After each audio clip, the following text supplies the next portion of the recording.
The broadcast is now starting. All attendees are in listen-only mode. Hello, good afternoon, everyone. This is Rebecca with the Washington Food Industry Association. Thank you so much for joining our e-commerce solutions webinar today.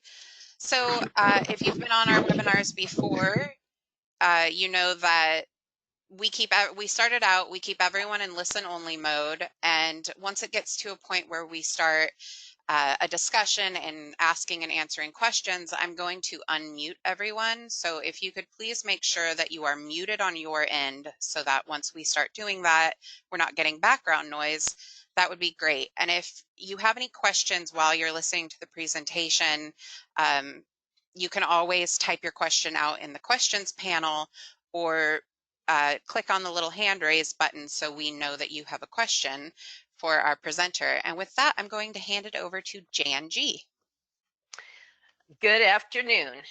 I'm Jan G, your President and CEO of the Washington Food Industry Association, and this is our second week of introducing you to possible e-commerce solutions for your business.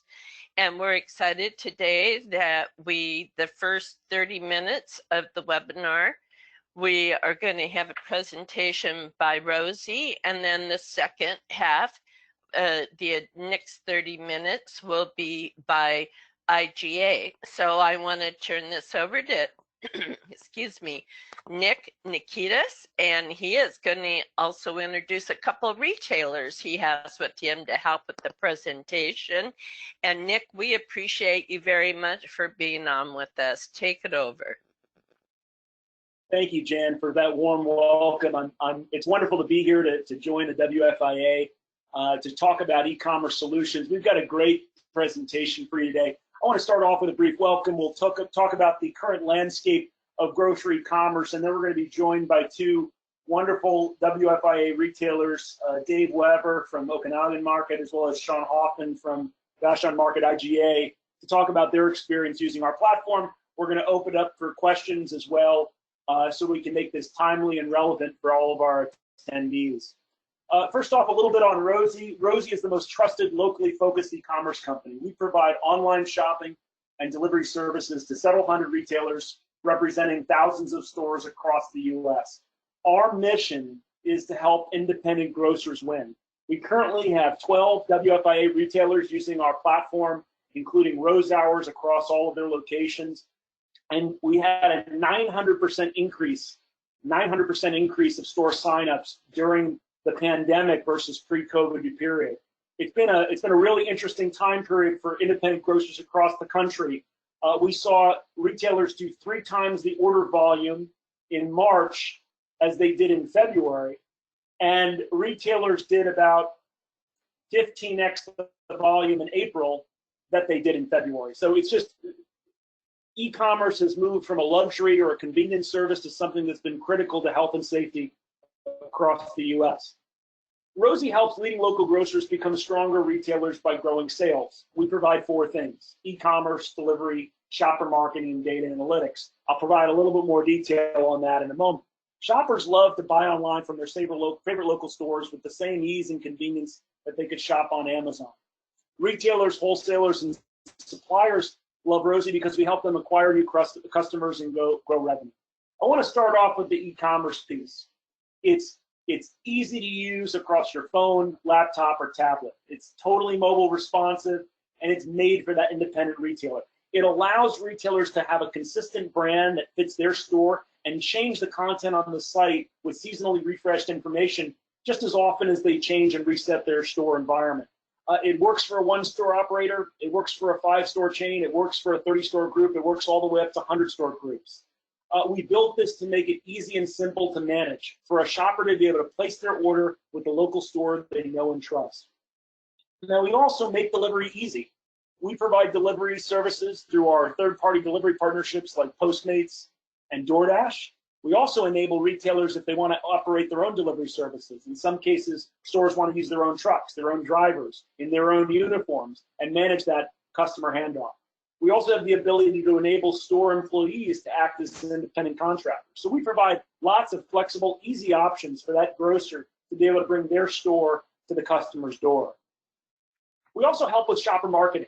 suppliers now more than ever are looking for ways to put their category captains and sponsored products in front of the eyes of customers on the digital shelf.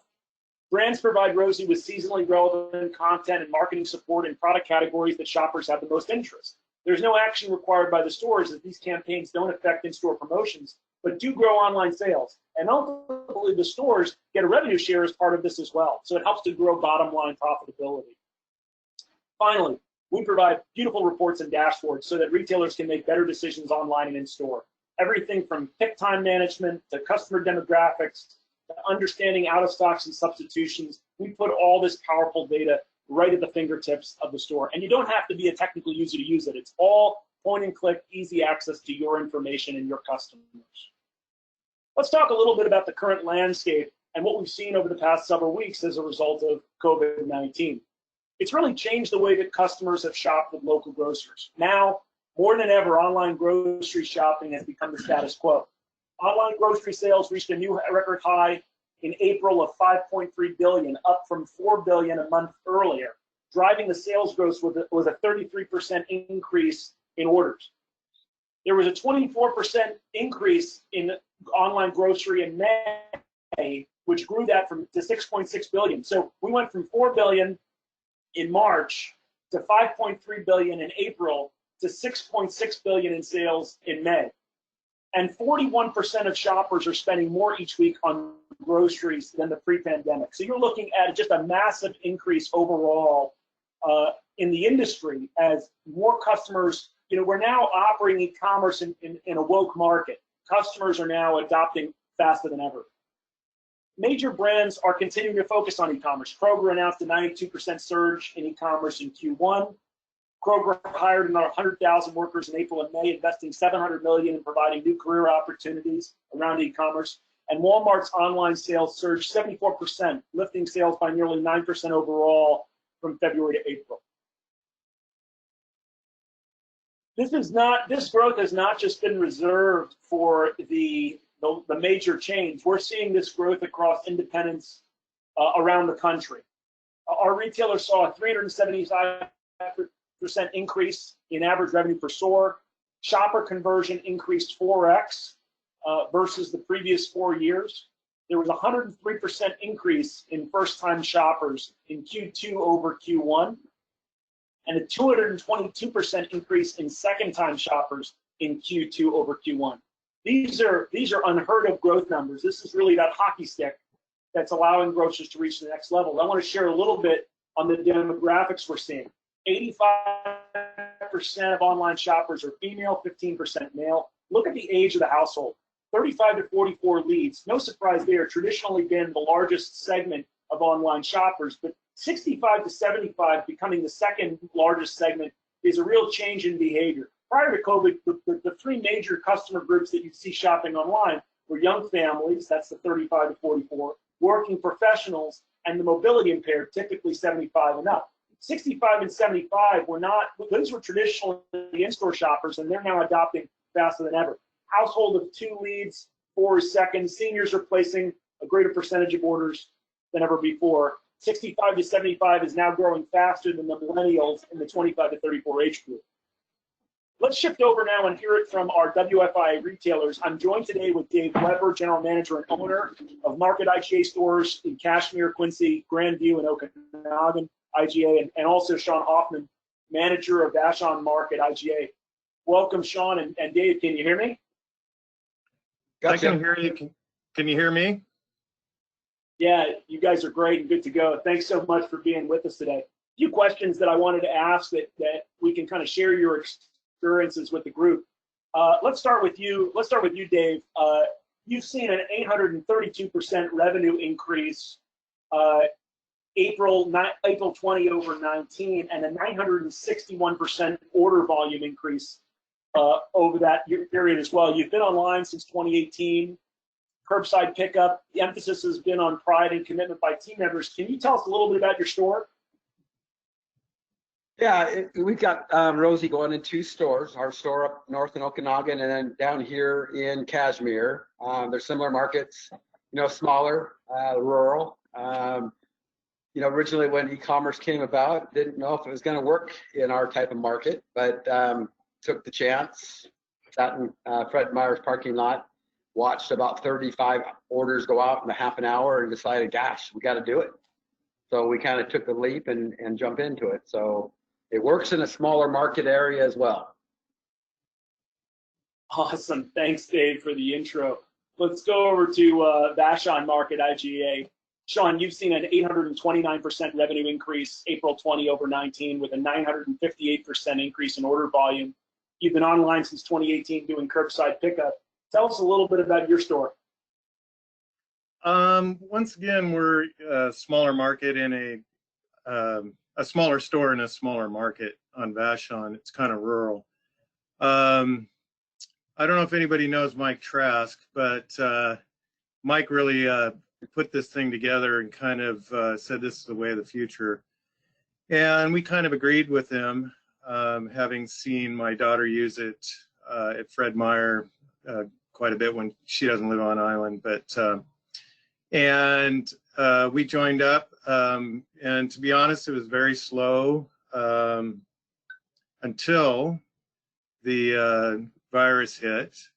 And we are very fortunate that we had the platform in place when the virus hit. Our competitor in town did not have this in place. So we were given a lot of community support by having it available.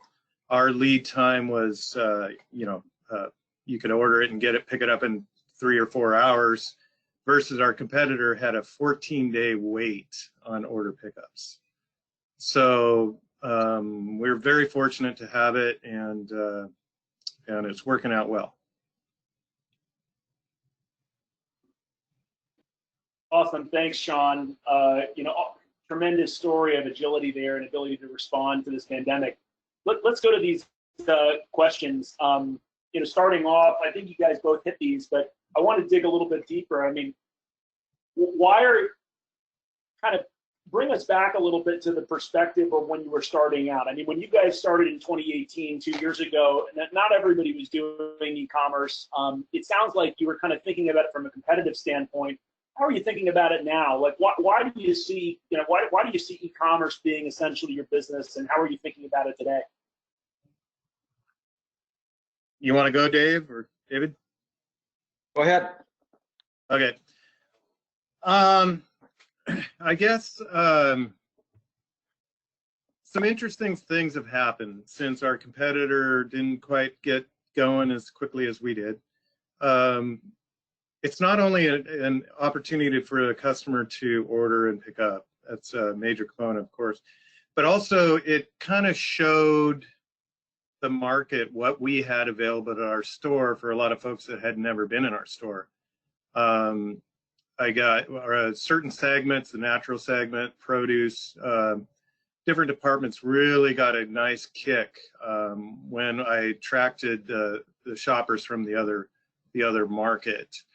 So I think it's important.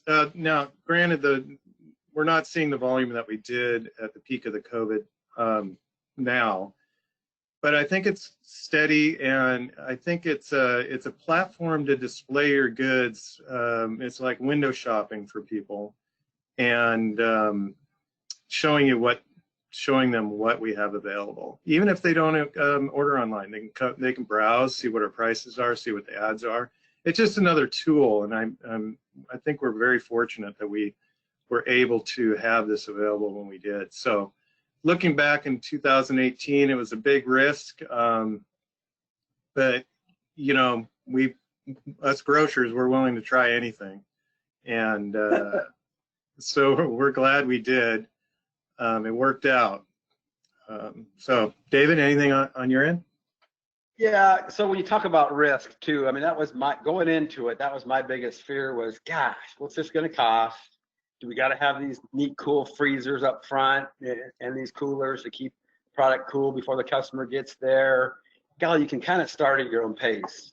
That rollout with Rosie was, I don't want to say it was simple, but it was very direct and easy to stay along. There was a lot of partnership involved.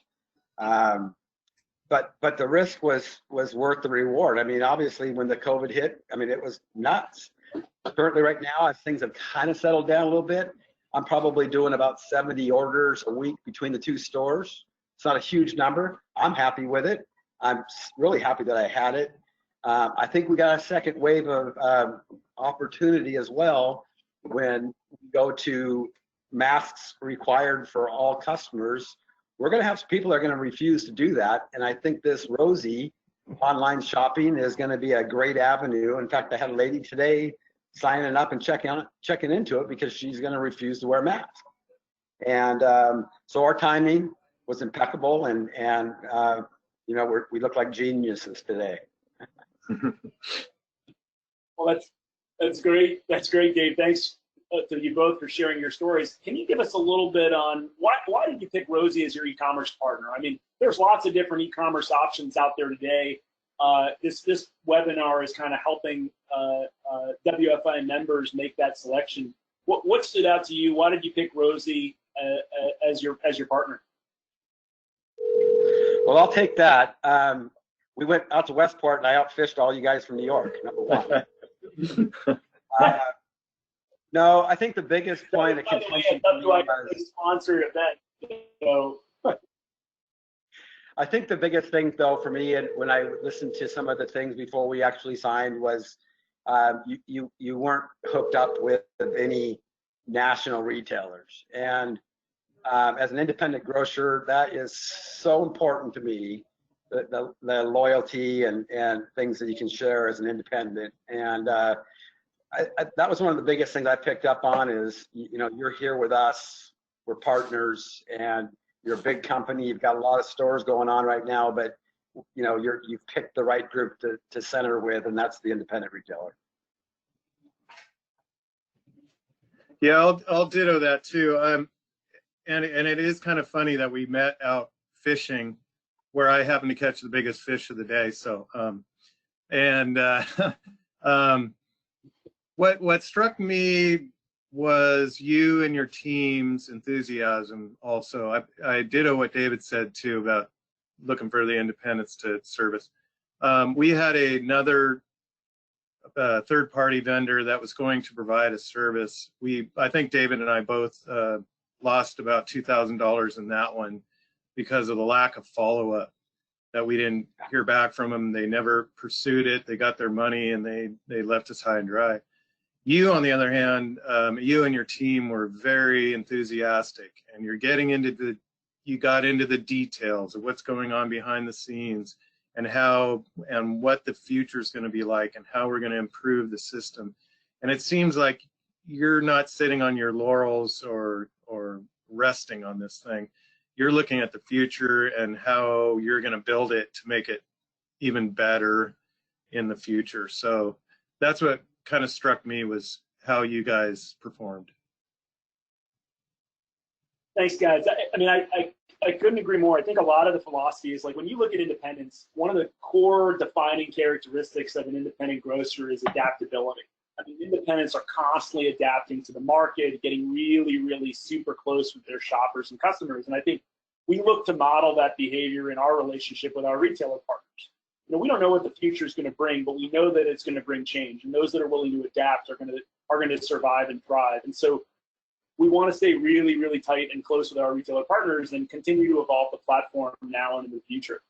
Let's talk about let's go down a level and talk about tools. You know, this has been unprecedented demand. I mean, we're seeing 800, 900% growth numbers year over year at both of your stores over the last 90 days. Talk a little bit about the tools you've been using to help scale your business to meet that demand.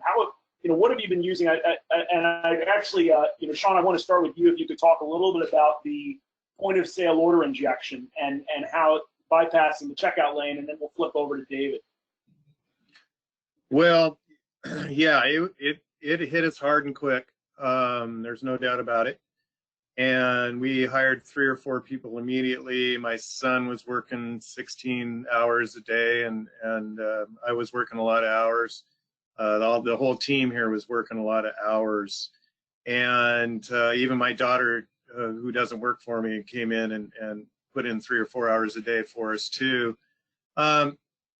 And we learned really quickly how to get a lot more efficient.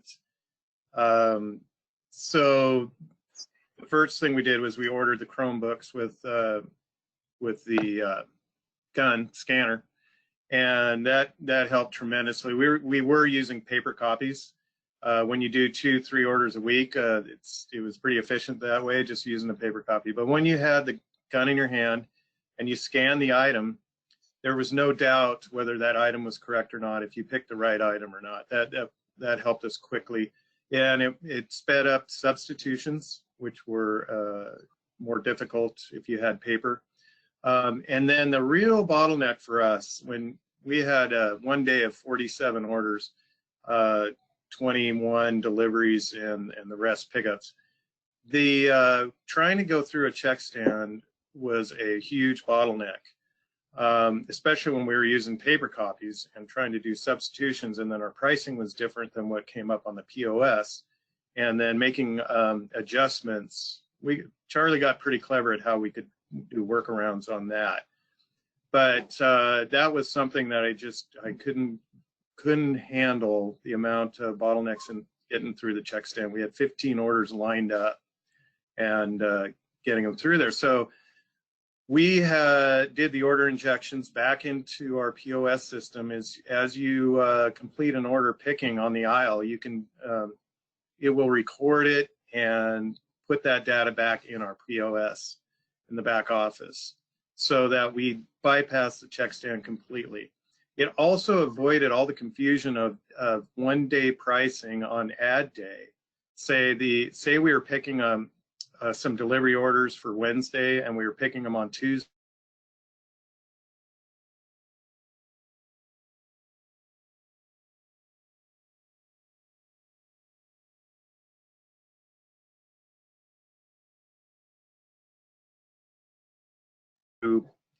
Some backwards way of getting the correct pricing in. This way, what they see on the website is what they get on their receipt and what we get in our back office. So if you're over 3 or 4 orders a day, I highly recommend you look at the order injection. Awesome. Thanks, Sean. Dave, how about you? Well, like I say, we went into it not wanting to just grab every piece of equipment we had to have, so I don't have the order injection yet. That could be next for sure. We did with the bottleneck at the check stand, we did actually, with our self-checks, our 4 self-checks, we added a temporary lane over there that we could scan and weigh items up, and it was a temporary staging area that worked out really slick for us. So there are all these ways to work around it. We did finally get a laser gun so we can gun the items as we're pulling them off the shelf. But to be able to eventually do the injection with the front end, you just scan it into a bag and you're done. You know, because the biggest expense is the labor part, because you're touching it twice out at the shelf and then back at the check stand. But if you're doing enough volume and you want to do that, the tools are there. Awesome.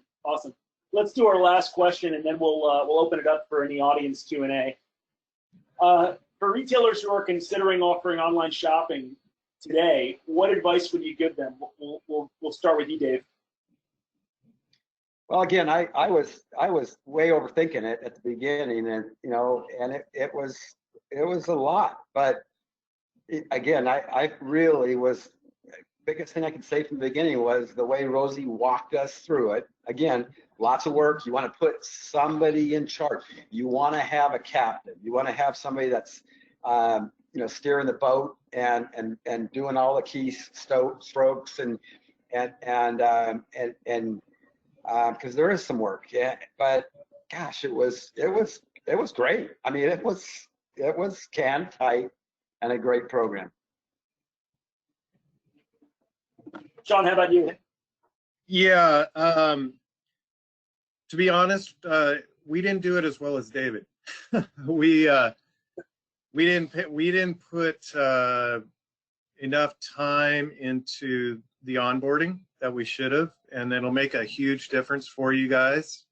I highly recommend, like David said, get a team leader in there that's going to spearhead this thing. It's really critical to get your aisle locations for the products. Get all your ducks in a row as much as you can initially, because as you pick orders going through the store, it's a lot more efficient if you're not running from aisle 1 to aisle 3 and back to aisle 2. If you can get the department set up correctly and things like that, it makes a huge difference. And I agree with David. You don't need to go out and buy everything to try to do this. I don't use bins. I don't use special freezers or refrigerators. I don't do anything special.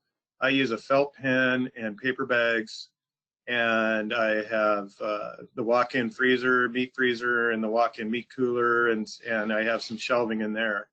And we put one bag, 1 of 5, 2 of 5, 3 of 5, so on and so forth. And it helps when the guy comes to pick up the order, that we have all his bags in a row, and we all know where it's located. Multiple people can come grab it. It works really well for us. And like I said, at one point we were doing 47 orders in a day. So we don't need all the widgets. Start basic there, but on the front end, onboarding is really critical, and I recommend you pay attention to that. So what I heard you guys say is focus on having a team captain or an e-commerce lead. Labor is super important. Point-of-sale order injection helps scaling. Using the laptop and the scan gun as opposed to a paper pick list to improve accuracy, and ultimately building this program as a kind of a crawl, walk, run. Just great feedback all around. Appreciate you guys both taking your time to join us today and share your experiences with Rosie and your e-commerce programs. I want to open it now. We have just a little bit of time for Q&A. I'm not sure if we can have Q&A come in from the attendees, but certainly to any of our other Jen or anybody from the WFIA team, if you want to ask some questions, we'd be happy to answer them. Rebecca, do you want to go ahead and unmute our participants? And Rebecca can do that, and then we just ask everybody to mute yourself on your end unless you want to ask Nick or Dave or Sean a question, or use the chat box. Rebecca is watching the chat box. So is everybody unmuted now, Rebecca? Just about. I had to go back and remute someone because their background noise was coming through. So now everyone is unmuted. Yeah, they're afraid he's African American. Except for that person. Please mute yourself unless you want to ask a question. This is Kevin Stormans. I have a question for Dave or Sean. I think getting pictures on the site is really important, and that's easy in Center Store because I'm sure Rosie has all those. When you get into the perimeter departments, meat and seafood, bakery, deli, how did you go about getting all those pictures on the site, or do you not have a lot of them? Well, yeah, that's part of the onboarding with Rosie. I mean, all of your perishable departments, for the most part, you know, they help you with that, and they've got the pictures for you. You can also customize some pictures. You know, I know, Kevin, you've got some unique items over there in Olympia that you know you're going to want to get on your site, and that is a doable process. Yeah, I agree with that. One of the things that one person that's a great resource for this also, we did not do a lot of that onboarding, but I would recommend getting in touch with Mike Trask also. He was doing some drop boxes with some of the stuff he has that might be very similar to what you have. So you don't need to reinvent the wheel a little bit on that. And he's a great guy, and he'd share it with you, I'm sure. Isn't the challenge that the random weight code, we all use different codes, and so when you go to scan it, if I have a T-bone, my code's going to be different than yours, so somehow you got to link up those codes with the right pictures. Or am I looking at it wrong? No, that is correct. There is a little bit of that back in the meat shop. You know, we've all got those different codes for different items, different cuts and things, and once in a while you have to go back and have your meat butcher, you know, cut a certain package to the exact specs of, you know, a pound or or a large pack, and there's a little bit of that, but it's there, you know, and I'm sure there's some technical workarounds that you can fix that with too. Yeah, one of the things that Rosie does, as Dave and Sean mentioned, is during the onboarding process, we do a product data list. So we automatically, all of the national brands, the center store gets automatically connected.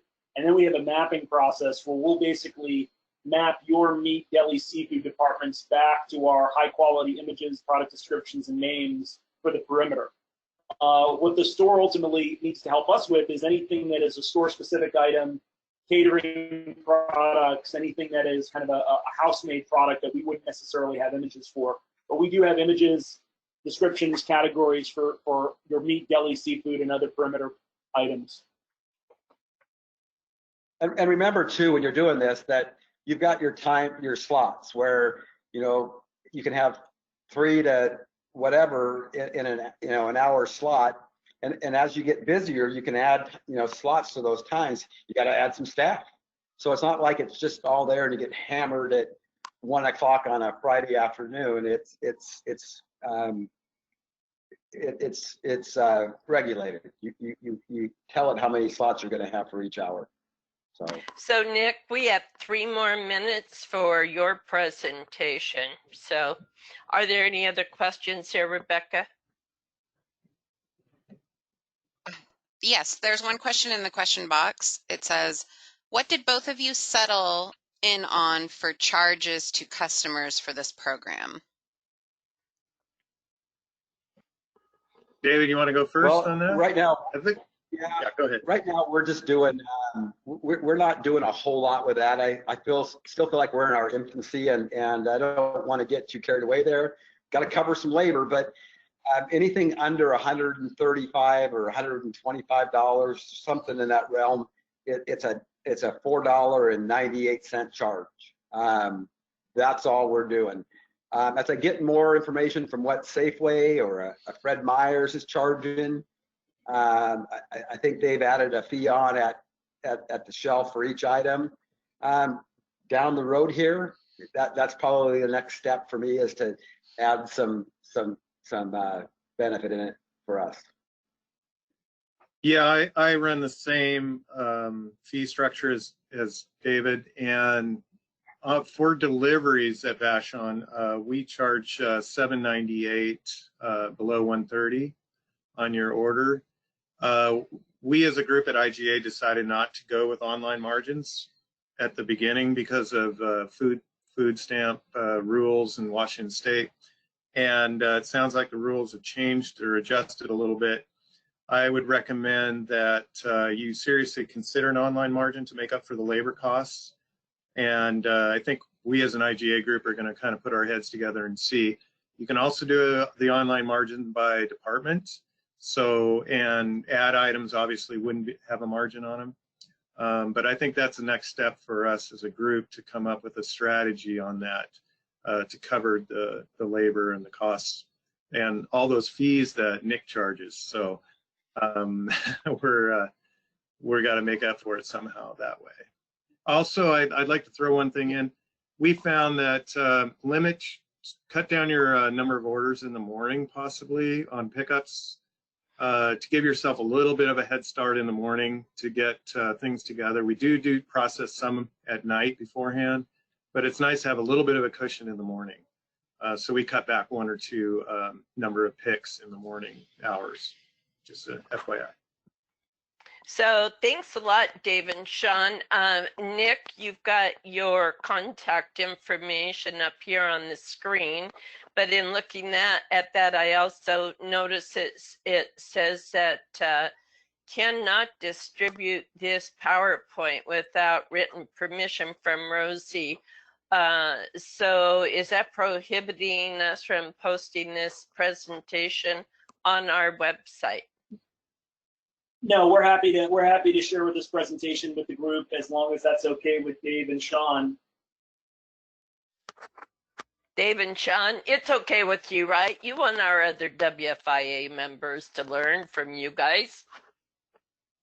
Sure. Absolutely. In fact, pick up the phone call if you have any questions. Yeah, Okay. yeah, definitely. But he needs to cut his monthly fees for a month or two. Sean, I appreciate your interest in helping us grow our business and reduce our costs.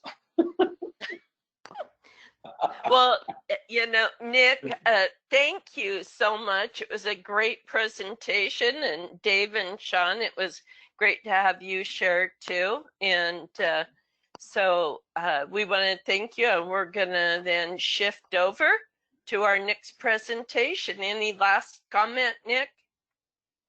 Just want to say thank you all for your time and enthusiasm for the Rosie platform, and I'll pass it over to John. Thank you. Thank you. So now I'm going to introduce John Ross, and of course he is he's a friend of ours. He's been on a couple of our COVID webinars that he has shared awesome information from his China IGA stores, and we are so pleased to have him back again, President and CEO of IGA Inc. John, it's all yours. Well, Jan, thank you for that. And it's always good to talk to your members, and I appreciate your continued interest and support of IGA. Nick, great job on your presentation, by the way. I thought that was awesome. And it's good to see some IGA retailers adopting e-commerce. So that was really exciting too. So I am sharing my my video, but a goofy redhead is probably not what you want to see. So I'm going to click here, show my screen. And this should pull up a PowerPoint presentation right there. And can someone confirm if you can see it? I can see it, yes. Thank you. So what I thought I would do is I would talk about what IGA is seeing in e-commerce, both in the United States and globally. Because I think that data that puts our marketplace into perspective for what shoppers are doing in other countries and other markets is valuable. And by other markets, I mean both within the United States, but also with different states. And then I talk a little bit about a process that we've used in order to identify what our members think is best in class in e-commerce. Because with 1,200 retailers in the United States, there's an IGA someplace, somewhere doing business in some format, and they're using Rosie, or they're using Fresh Shop, or they're using Grocery, or whatever. And so our strength in our diversity allows us to do an evaluation of what e-commerce seems to be doing for our retailers. And e-commerce is part of our strategy.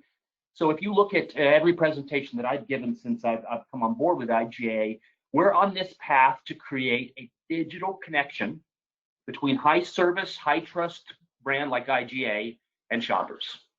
And we know shoppers want to have a digital relationship with us.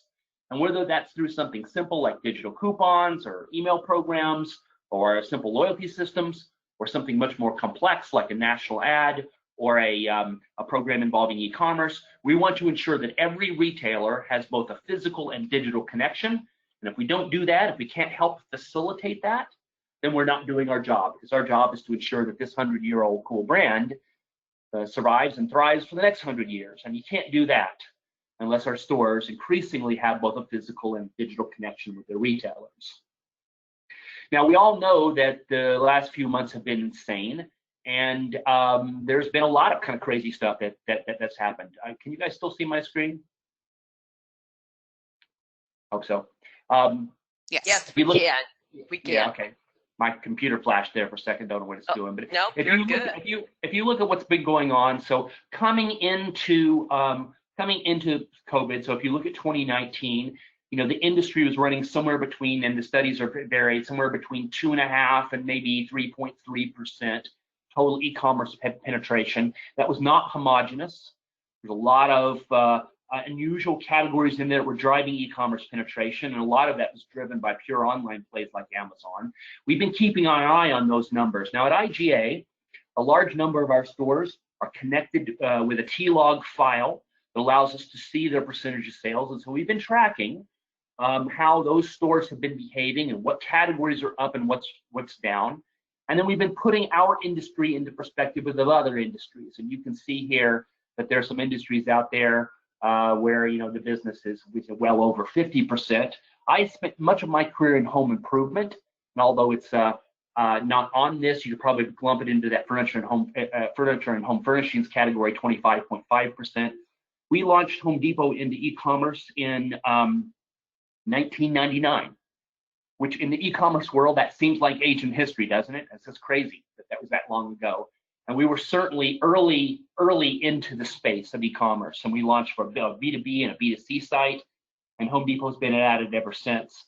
The grocery industry's been a laggard, and as you look about what's been going on in e-commerce, COVID really has been a massive accelerant in the United States. It's pushed us, and you can see it here, these adoption rates. So all of a sudden, shoppers began to discover grocery e-commerce in 2019, but there's this real explosion that took place in Q1.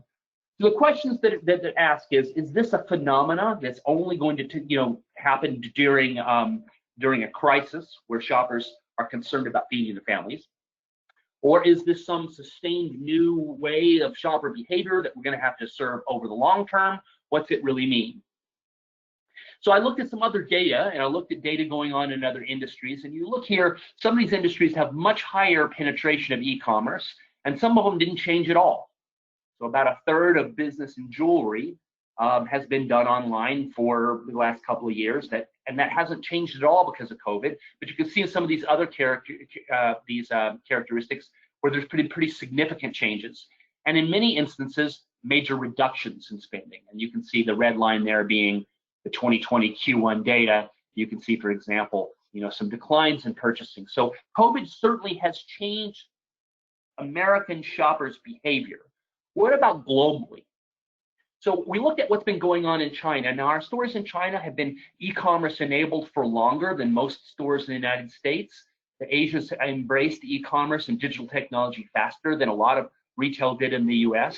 And so I looked back at what's going on. Our stores there probably pre-COVID had an average of 11.2% e-commerce sales. That number's a little bit inflated because a lot of our IGA stores there have apparel and jewelry and consumer electronics. Some of our chains in China are much more like a Target than they are a traditional grocery. But even then, it's more than double what the US number has been. And then I looked at what's been going on since the COVID-19 crisis broke. And then because those markets were ahead of us, looked at what's happened now that kids are back in school, now that the subway system of public transportation is open, and people going back to work, as trying to answer the question, is this something that's going to sustain, or is this a pop? Is this just kind of an artificial event? So I can tell you that e-commerce percentages have sustained. While the sales in the stores, in the physical stores in our markets in Asia, are still up, and they're still up significantly greater than last year. They're not up the 40 to 200% that we saw for the last few months, and the sales have moderated down now into I'd call it the 15 to 25% comp range compared to the same period last year, varying by market. E-commerce, however, has sustained and continues to sustain at near the same levels. Average ticket slipped just slightly. We were seeing, about a 4 to 5x increase in average tickets, probably running about 3 to 4. But even with restaurants reopened now for a couple of months, even with kids going back to school and all the other things that are happening in China that is more normalized than most markets in the US right now, e-commerce is still sustaining, which leads us to believe that COVID was an accelerant for behavior change, but it wasn't an aberration. What it did is it got people who were thinking about shopping e-commerce or would have liked it but didn't try it to try it, and they may never go back to the physical way that they're doing it. Another couple of things, interesting things about this is a bifurcation, and Nick talked about this in the demographic slide that he showed, but there's actually two shoppers that have come on board. Younger shoppers embraced e-commerce quickly and eagerly. And in urban markets, young shoppers are counted for a large percentage, but the biggest growth that we had was older consumers. And for them, e-commerce was seen as a survival mechanism, but the customer satisfaction of older shoppers once their first transaction took place is through the roof, which suggests to us that, you know, the early adopters and the younger people who are more confident with technology, they were going to do it anyway. Older shoppers have been given this stimulus to get online, and they may never go back to the same way they shopped before. We looked at preference. So this is survey data of shoppers in China, and we have and some of the same data in the United States. But just kind of looking at what's driving the behavior, you can see their mobile platform and engaging with the retail mobily is really critical. They still continue to be engaging with companies like Amazon, but look down here at this number 4. You have 40% of the shoppers say they're more likely to shop community stores than other hypermarkets and supermarkets, and by this they mean national chains.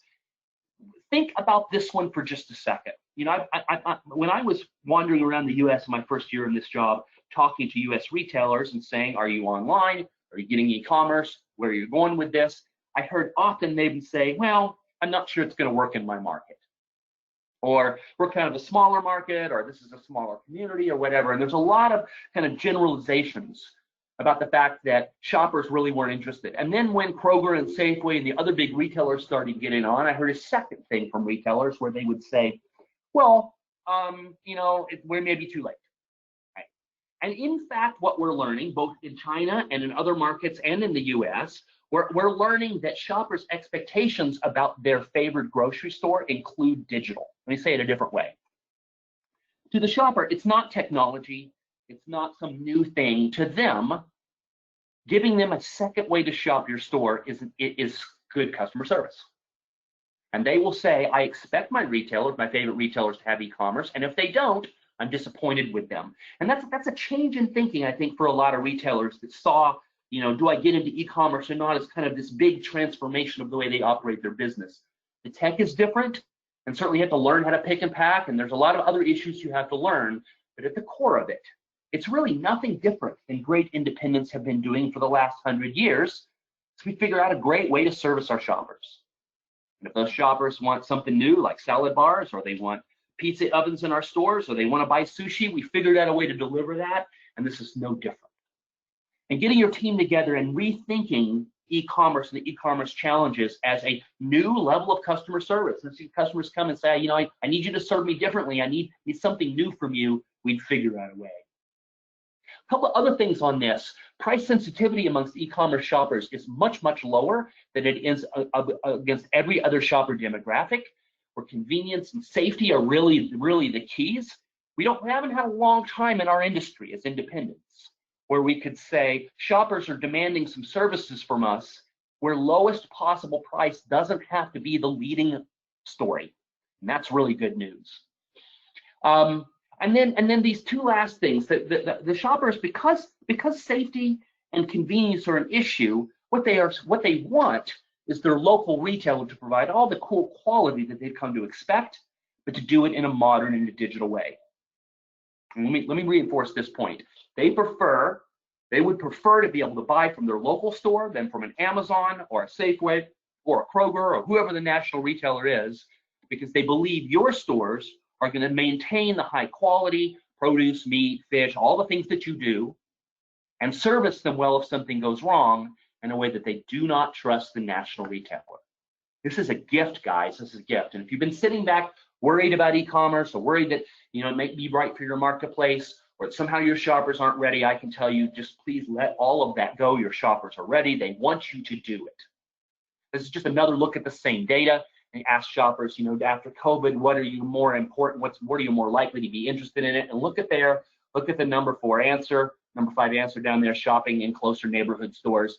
They want a digital connection to their independent, high quality retailer, trusted retailer. And if we don't give it to them, essentially they're saying we're failing them. It's a customer service defect. Okay, looking across the industry, how do we look at the retailers that are rocking in e-commerce, both before COVID and during? and make a judgment about what are the characteristics of retailers that are doing it right. And let me tell you that our stores are all over the board. Some stores doing 2 orders a day, some stores are doing 20 orders a day, some doing 400 a week. And it's just literally all over the board. I'd say these characteristics define the retailers that seem to have got their stride. So the first one, and you heard it from our 2 IGA retailers on the call, is a lot of this stems from leadership. Seeing e-commerce as not a separate business, but it's part of the core of what you're doing, and assigning ownership inside your company and taking it seriously. It's not like years ago where you got a website and go, I got my website, or I got my Facebook page, check, I can move on and run my business the same way as before. It's not a marketing stunt. It is a new way, a new, more modern way to serve your shoppers, and you do have to take it seriously. And the stores that have and assign leadership and ownership within their chain are doing 4 or 5x the volume as the stores that just clicked it on and then kind of sat back and waited for business to come. The second one is that the e-commerce experience isn't just price and item. There's a lot of content that shoppers are looking for. Wellness information from you on your recipes and the menu choices in your delis. They want to be able to have insights into when fresh produce hits your store. It's an opportunity to talk to your shoppers digitally. Most retailers are not embracing it that way. They scramble to get the catalog up, and then they kind of stop, and we think the content is just as important. It's an opportunity to make sure our points of difference are clear. Acceleration, get online. There'll be so many retailers have been waiting for a faster train, and you never leave the station. If you do that, get online, pick a great partner. Rosie, great partner. There are other great partners out there too. I'm glad to see Rosie on this call, and they did great, and the research I'm going to talk to you about in a second. But pick a partner and get online. The reality is that we launched Home Depot in e-commerce in 1999. They've changed the technology 7 times since then and are working on their 8th. Technology evolves and changes. You can't learn how to be a great e-commerce retailer if you never jump in, and so now's the time to do it. And then a caution, a lot of retailers chase completeness of the catalog, or they want to brand the site with a lot of additional effort and a lot of things in order to make it custom, and I would caution against doing that. You can get 80% of the benefit with 20% of the effort if you follow the best practices out there and you trust your e-commerce retailer to get you up. There's plenty of time to go back and get the organic honey photo that's missing and some other things. Get it launched, get it up, get the bulk of the high volume products moving, and you can complete it over time. And then profitability. I think there's a lot of misinformation out there about e-commerce.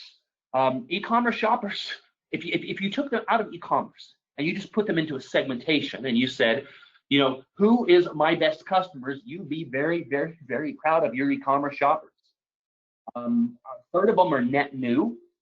And for many of our retailers during COVID, the biggest growth in net new shoppers they've seen in 5 years has come through e-commerce net new shoppers. Think how hard it is to get someone to try your store for the first time and how expensive it is to traditional marketing. The basket sizes are better, their margin is better, and their loyalty. So this is they're less likely to churn and stop shopping you with the same frequency. And the average cost to fill an order, and this is all over the board for our retailers, but you're adding $7 to an average ticket of $140, but you can also charge for that pick and pack or that delivery. And so when we're looking at the profitability, we believe that e-commerce retailers in our channel, e-commerce shoppers, may turn out to be some of our most profitable shoppers rather than a profit drain like it might be in a bigger chain. If you've got questions about that math, I'd be glad to talk to you about it later. So yeah, our strategy, right? So IGA, we are a not-for-profit. We support the retailers. Our objective is to make sure they win. So our goal has to be help the retailers get online as quickly as possible. And we want to take all these insights from all of the learning across the chain and drive it so that the retailer who signs up says, I want to get on board. They don't have to sign up in isolation. Certainly the vendor, like a great vendor like Rosie, can help you, educate you about what you should be doing and what you should start, but also, the network of thousands of IGA other retailers that are in the same boat with you, the best practices and the way that we publish the content. We are driving e-commerce business with our national ad, and we will link our national ad into the e-commerce site. We're buying media in order to drive it, and we'll be buying more and more and more as we go along. And then supportive offers, and our goal is to have 550 unique IGA offers that IGA retailers can use in their online store in order to drive incremental savings, and those are over and above whatever your LDC does. Those are shopper marketing offers coming from brands at the national level.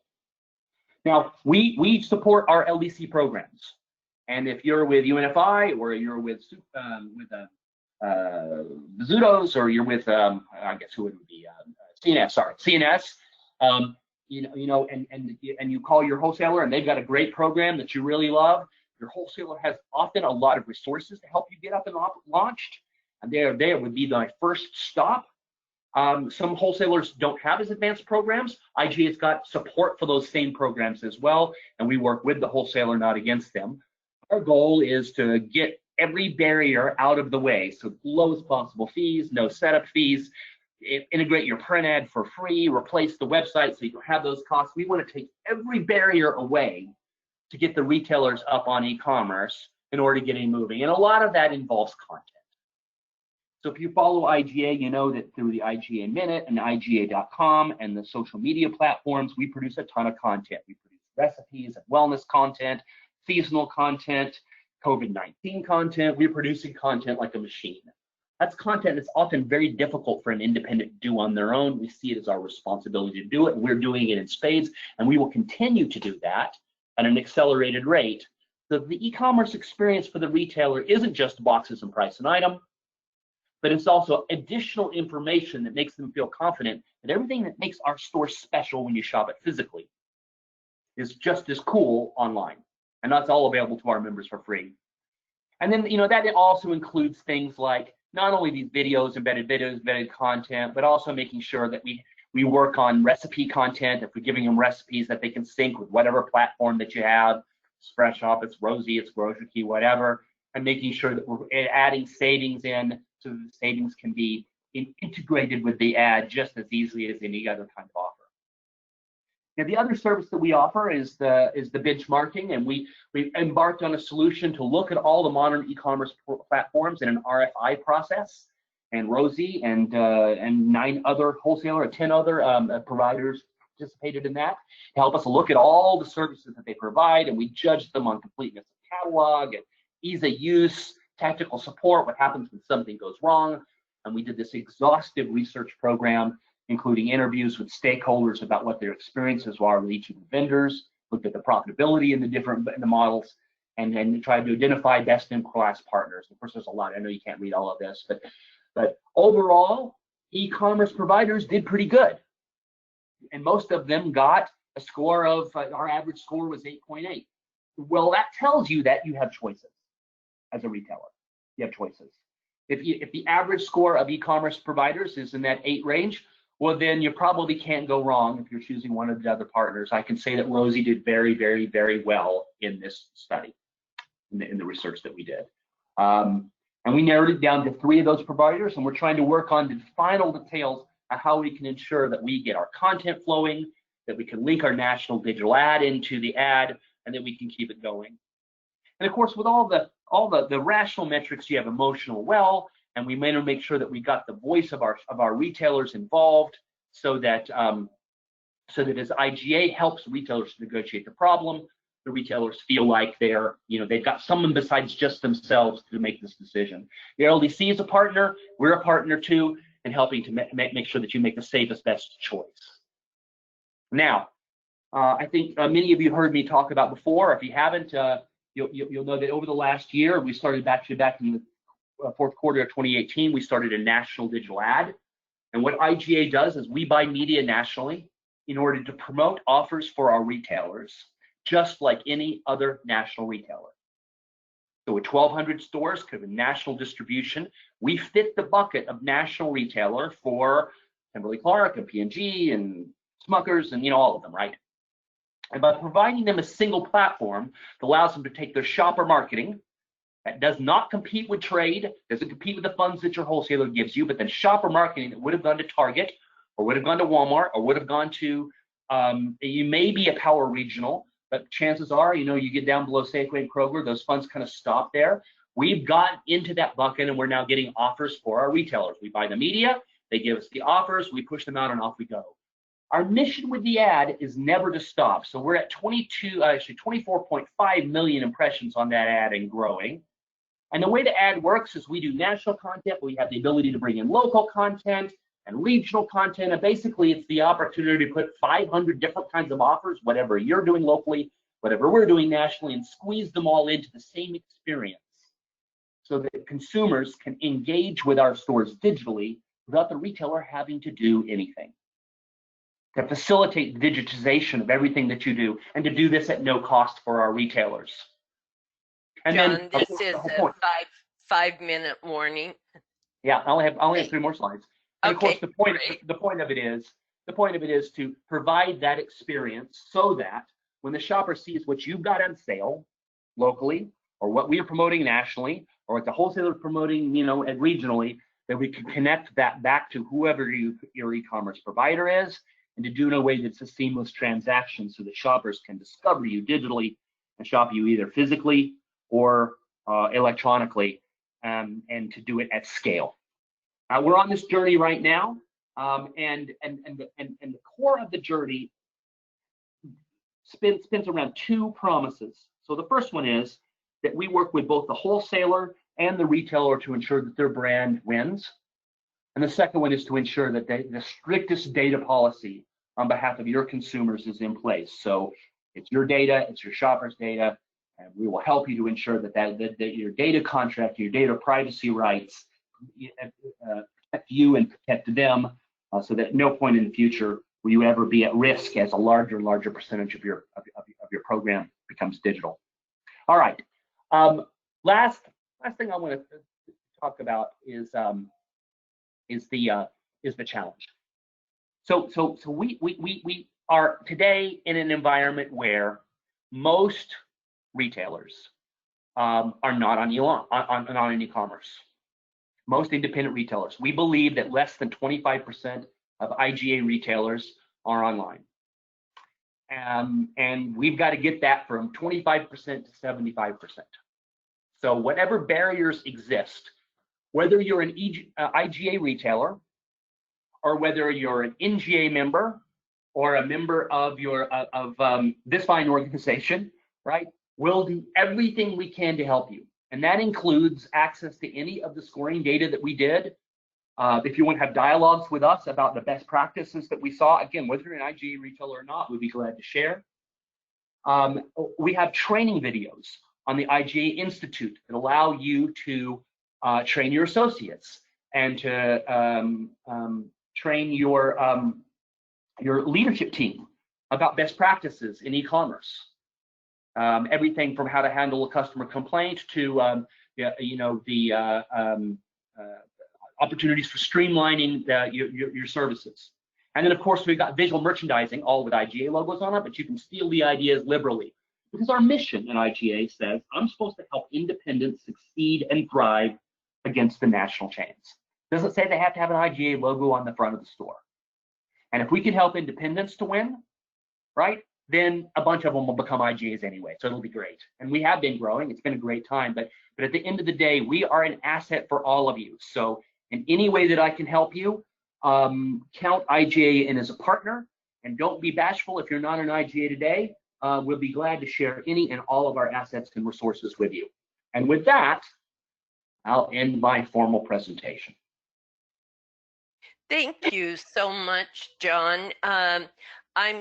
Did you put your contact information at the end of your slide presentation there? It is in there, and I'll make sure again that you have a copy of it so you can share it. Okay. Yeah, well, I do personally, but we'll want to post this on our website. So any retailers that missed today's webinar will be able to go in and listen to it and be able to contact either Nick or you for further information. We don't have time for questions today because it is 3:04 right now. So, but thank you so much, Nick and John, for an informative afternoon. Appreciate it so very much. And we'll hope to see you all later. Thank you. Thank you. Bye-bye.